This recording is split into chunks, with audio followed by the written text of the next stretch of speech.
Go yard. I got so much motherfucking design on right now. Break it down, bring it back, make it clap. I got 3 old thoughts, new block, where that thing. Bitches on my line, and you know.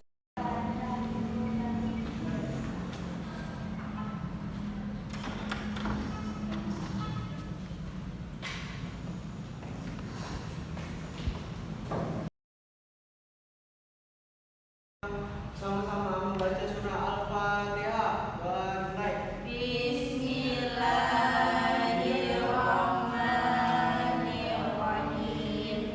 Alhamdulillahi Rabbil Alamin. Ar-Rahmanirrahim. Maliki Yaumiddin. Iyyaka na'budu wa iyyaka nasta'in.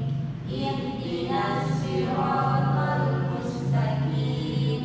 Siratal ladzina an'amta 'alaihim ghairil maghdubi 'alaihim waladdallin. Amin.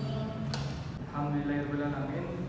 Baiklah, sebelum kita mulai pembelajaran pada pagi hari ini, izinkanlah Bapak untuk mengabsen kalian dulu ya. Guntur,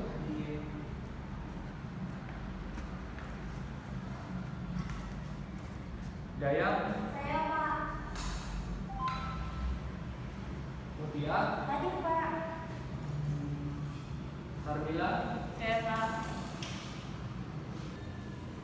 Nah, sebelum kita mulai pembelajaran agar lebih efektif, alangkah baiknya untuk anak-anak semua perhatikan depan gurunya.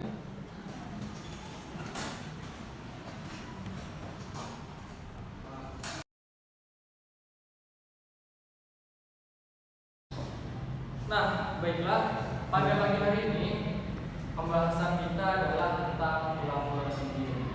Nah, kawan-kawan semua, aku ada yang tahu nggak apa sih kolaborasi itu? Nggak tahu ya. Nah, baiklah, materi kita pada pagi hari ini adalah tentang kolaborasi. Di sini kita akan membahas tentang pengertian kolaborasi, dalil kolaborasi, terus prestasi-prestasi dari kolaborasi, dan juga hikmah yang dapat kita ambil dari kolaborasi.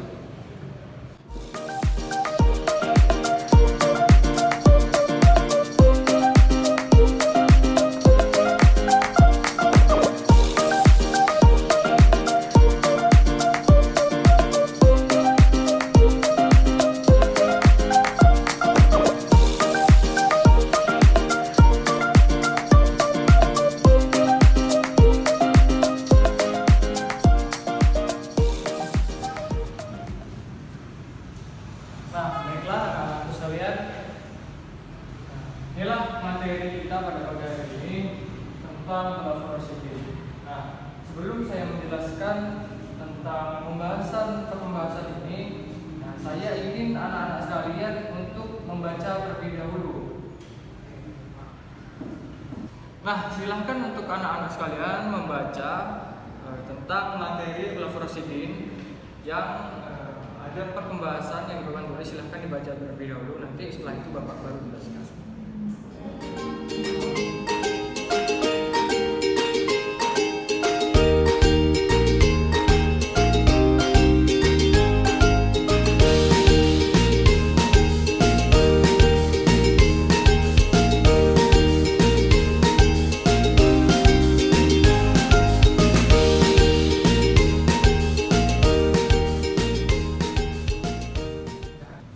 Nah, oke. Sudah selesai membacanya? Sudah Pak. Oke. Nah, sekarang Bapak ingin tanya dengan anak-anak. Nah, Bapak sekalian mau ngetes nih kemampuan anak-anak sekalian dalam membaca. Nah, baiklah. Guntur. Oke, baik Pak. Nomor 1 ya Pak, saya Pak. Apa sih pengertian kolaborasi itu? Oke Pak. Pengertian khulafaur rasyidin menurut istilah adalah pemimpin umat umat Islam mengganti Nabi Muhammad SAW yang telah mendapat petunjuk dari Allah SWT untuk meneruskan perjuangan Nabi Muhammad.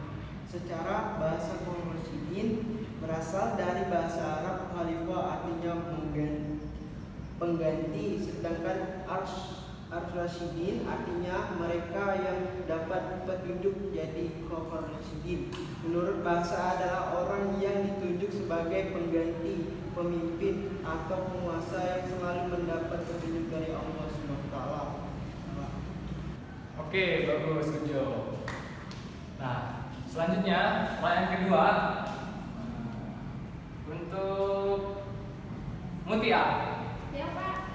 Sebutkan satu dalil tentang Khulafaur Rasyidin. Yang tadi saya baca itu ada terdapat dalam surah At-Taubah ayat 100.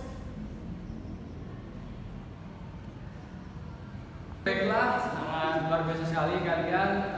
Give applause dulu sama. Nah, baiklah. Di sini Bapak akan memberikan penjelasan terkait dengan pertanyaan-pertanyaan anak-anak sekalian. Jawaban-jawaban telah sampaikan itu sudah betul. Cuman di sini Bapak akan menambahkan sedikit penjelasan. Nah, terkait tentang pengertian Khulafaur Rasyidin itu sudah lumayan tepat dari Guntur dalam memberikan jawaban.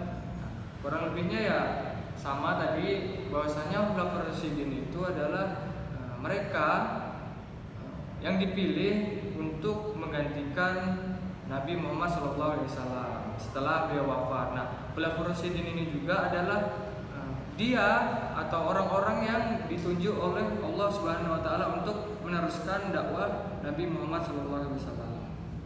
Nah, baiklah, untuk terkait dalil, di sini Bapak akan membacakan satu dalil yang terkait tentang Khulafaur Rasyidin. Bismillahirrahmanirrahim. Wasabiqunal awwaluna minal muhajirin wal ansar walladzina ittaba'uuhum bi ihsanin radhiyallahu anhum wa radu anhu wa a'adda lahum jannatin tajri tahtaha al-anhar khalidina fiha abada dzalikal fawzul 'adzim. Shadaqallahul 'adzim. Quran surah At-Taubah ayat 100. Nah, yang artinya, dan orang-orang yang terlebih dahulu lagi yang pertama-tama masuk Islam di antara orang-orang Muhajirin dan Ansor dan orang-orang yang mengikuti mereka dengan baik.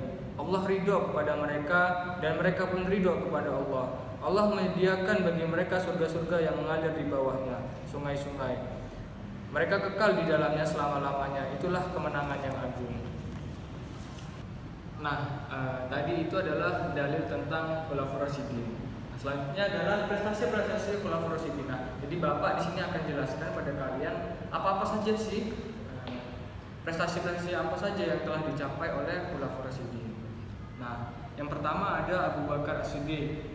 Nah, beliau ini menjabat tidak lama, hanya 2 tahun saja. Beliau ini dalam kepemimpinannya itu relatif singkat, hanya 2 tahun. Namun keberhasilan dalam kebijakannya itu sangat luar biasa. Jadi ada prestasi-prestasi yang telah dicapai oleh Abu Bakar. Yang pertama yakni ada menumpas kelompok pembangkang, terus ada kodifikasi Al-Quran, dan juga ada perluasan wilayah. Nah, untuk prestasi Umar bin Khattab itu memimpin dengan penuh rasa tanggung jawab. Beliau menggantikan Abu Bakar As-Siddiq. Nah, untuk prestasi-prestasinya yakni perluasan wilayah dakwah Islam, menetapkan kalimat hijrah, dan membentuk dewan pemilihan khalifah. Nah, terus untuk prestasi Utsman bin Affan itu terpilih sebagai khalifah pengganti Umar bin Khattab selama 12 tahun ia memimpin. Nah, selama itu prestasi yang dicapai Utsman bin Affan antara lain adalah kodifikasi Mushaf Al-Quran, renovasi Masjid Nabawi, dan pembentukan Angkatan Laut. Nah, selanjutnya untuk prestasi Ali bin Abi Thalib.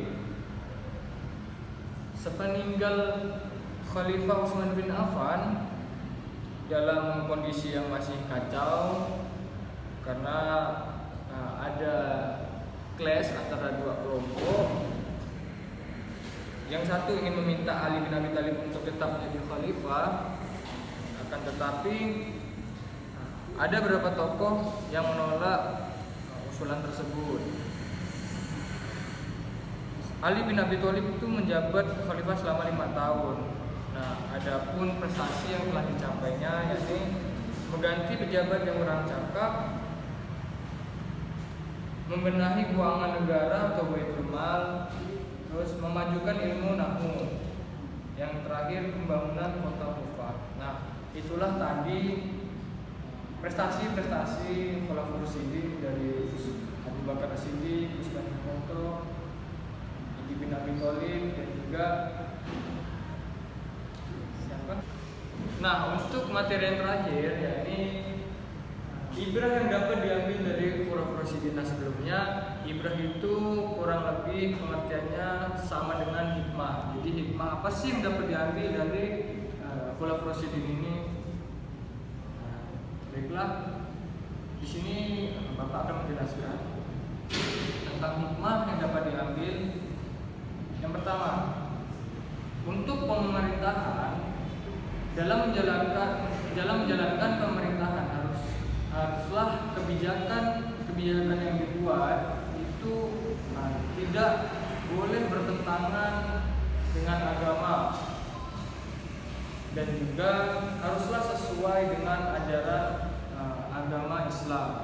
Yang kedua, dalam kita memimpin haruslah bisa seperti Khulafaur Rasyidin, tegas dalam memimpin, berani, jujur, sabar, dan lain-lain. Nah, baiklah anak-anak sekalian, mungkin cukup sekian pembelajaran kita tentang materi Khulafaur Rasyidin pada pagi hari ini. Nah, untuk tugas lanjutannya, Bapak di sini minta untuk kalian membagi 2 kelompok. Nah, habis itu ini untuk pekerjaan rumah ya, untuk PR. Silakan kawan-kawan mencari untuk menindaklanjuti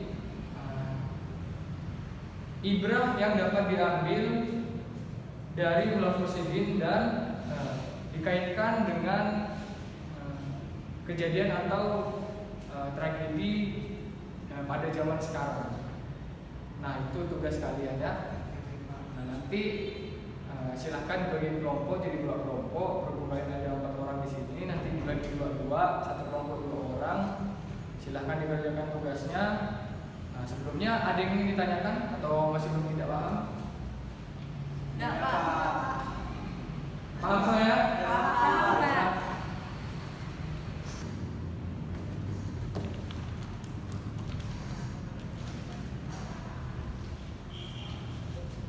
Nah, mungkin cukup sekian pembahasan materi atau jam kita pada pagi hari ini. Kurang lebihnya mohon maaf jikalau ada kesalahan dari Bapak, ada tutur kata yang kurang atau mungkin pembahasannya yang kurang. Bisa nanti silahkan anak-anak langsung saja hadap ke Bapak, nanti Bapak jelaskan kembali. Jikalau malu dalam kelas, langsung saja temui Bapak. Mungkin sekian dari Bapak, kurang lebihnya mohon maaf. Assalamualaikum warahmatullahi wabarakatuh. Waalaikumsalam.